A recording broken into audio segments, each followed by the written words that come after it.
Hola, saludos. Quien te habla, Joe Martínez. Hoy estoy por acá para que sigamos estudiando el libro de los Hechos, un libro que se encuentra dentro de la famosa llamada Biblia o el Compendio Negro. ¿Sabías que estas historias de la Biblia, que para algunos pueden ser cuento de camino, para la ciencia y para muchos arqueólogos sigue siendo hechos veraces sobre la veracidad de la palabra de Dios? Mira esto. Se hizo un estudio arqueológico relativamente no muy lejano, en Del Tal Hanan, que queda en Jordania.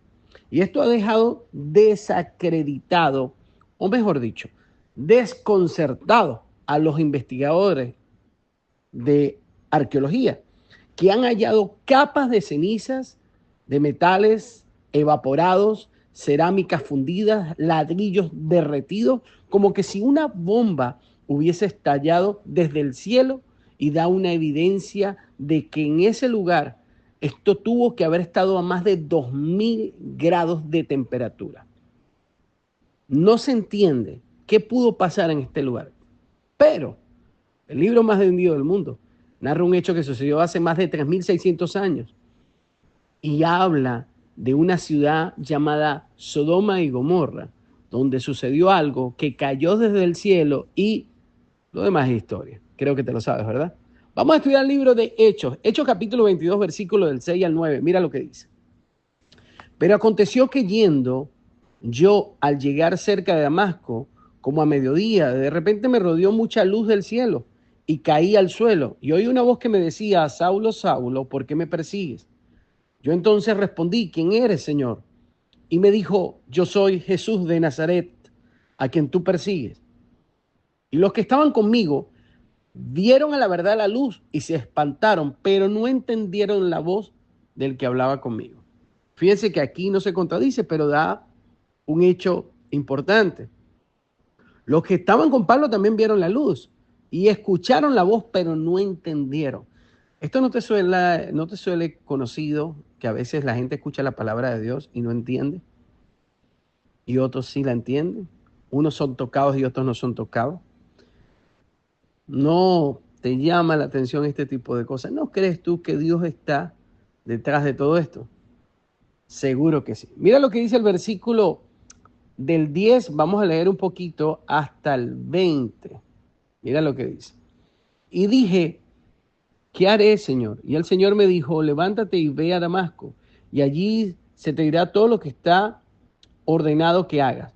Y como yo no veía, a causa de la gloria de la luz llevado de la mano por los que estaban conmigo, llegué a Damasco. Entonces uno llamado Ananías, varón piadoso según la ley, que tenía buen testimonio de todos los judíos que allí moraban, vino a mí y acercándose me dijo: hermano Saulo, recibe la vista.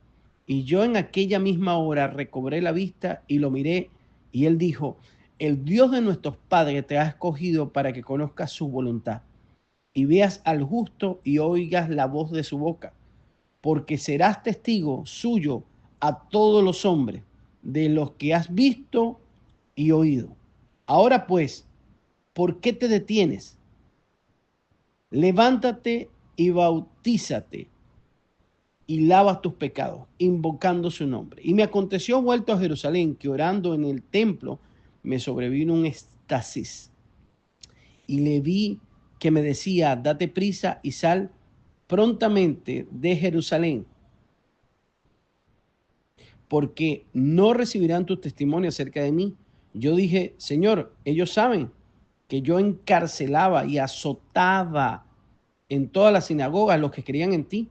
Y cuando se derramaba sangre de Esteban, tu testigo, yo mismo también estaba presente y consentía en su muerte y guardaba las ropas de los que le mataban. Pablo azotaba a la gente, lo oyó claro. Claro, muy impactante esto. No solamente acosaba, no solamente perseguía, sino se encargaba de golpear. Y esto parece que llama la atención de lo que se siembra se cosecha. Lo que hiciste, eso cosecharás. Y esto vamos a ver qué le pasa a Pablo. Qué cosas, ¿no? Dice el capítulo 22, versículo 21 al 22. Pero me dijo: ve porque yo te enviaré a los gentiles. Y lo oyeron hasta que esta palabra entonces alzaron la voz, diciendo, quita de la tierra a tal hombre, porque no conviene que viva. Pablo es elegido para predicar a los gentiles. Y eso es importante saberlo, siendo que este hombre es judío y bueno, ciudadano romano, y vamos a ver muchas cosas de Pablo. El versículo 23 al 24 dice, y como ellos gritaban y arrojaban sus ropas y lanzaban polvo al aire, mandó al tribuno que le metiesen en la fortaleza y ordenó que fuese examinado con azotes para saber por qué causa clamaban así contra él. Cuando Pablo dejó de hablar en griego, empezó a hablar en hebreo. Recuérdense que ese estudio es de los capítulos pasados que vimos hace poco. Entonces este tribuno empieza a ver que Pablo deja de hablar en el griego y empieza a hablar en hebreo. Y el tribuno se queda allí parado sin saber lo que estaba diciendo Pablo porque no conocía este idioma. Dice el versículo 25, pero cuando le ataron con correas, Pablo dijo al centurión que estaba presente, ¿os es lícito azotar a un ciudadano romano sin haber sido condenado? Y eso es importante saberlo, porque aquí vemos algo muy importante. Creían que él era un egipcio, el cual no lo era, que podían haberle pegado aún sin haberlo enjuiciado antes. O sea, habla en griego perfectamente, pero es hebreo y además es ciudadano romano. Pablo aquí apela por su ciudadanía romana, para escapar del azotamiento. Y mira lo que dice el versículo 26 al 28. Cuando el centurión oyó esto, fue y dio aviso al tribuno diciendo, ¿qué vas a hacer? Porque este hombre es ciudadano romano. Vino el tribuno y le dijo, dime, ¿eres tú ciudadano romano? Y él dijo, sí. Respondió el tribuno, yo con gran suma adquirí esta ciudadanía. Y entonces Pablo dijo, pero yo lo soy de nacimiento. Imagínate el impacto de este tribuno en el lío que estaba metido. El tribuno había sido un ciudadano después de seguramente de ser esclavo. El tribuno aquí está sorprendido porque simplemente ve que Pablo es un preso que era ciudadano romano, el cual nació libre y no tuvo que comprar ninguna ciudadanía. Dice el versículo 29 al 30, así que luego se apartaron de él los que iban a dar tormento, y aún el tribuno, al saber que era ciudadano romano, también tuvo temor por haberle atado. Al día siguiente, queriendo saber de cierto la causa por la cual le acusaban los judíos, le soltó de las cadenas y mandó venir a los principales sacerdotes y a todo el concilio. Y sacando a Pablo, le presentó ante ellos.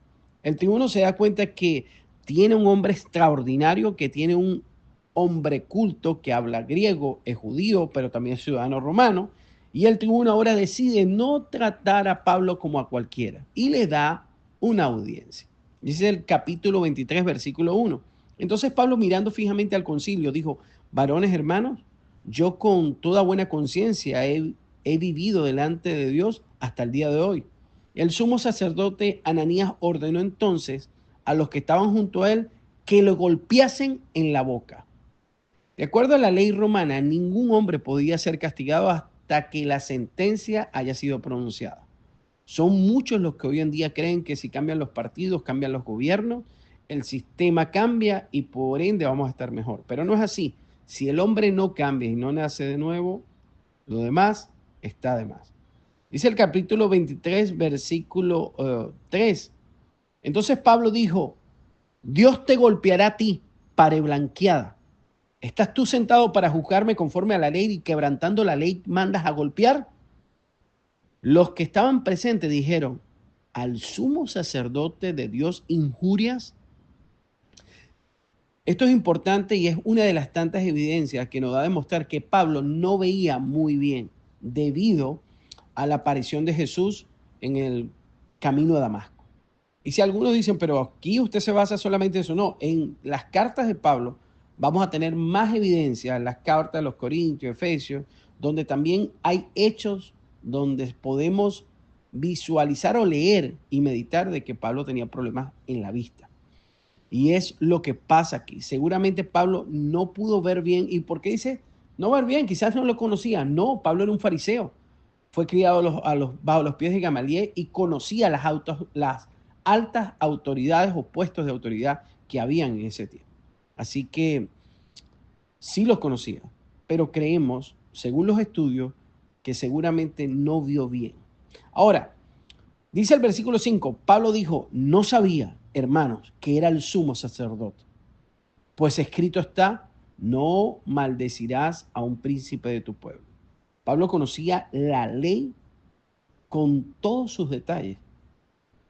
Pablo sabía que había que respetar la autoridad y es él quien es usado por Dios para escribir Romanos capítulo 12, versículo 2, donde toda autoridad es instituida por Dios.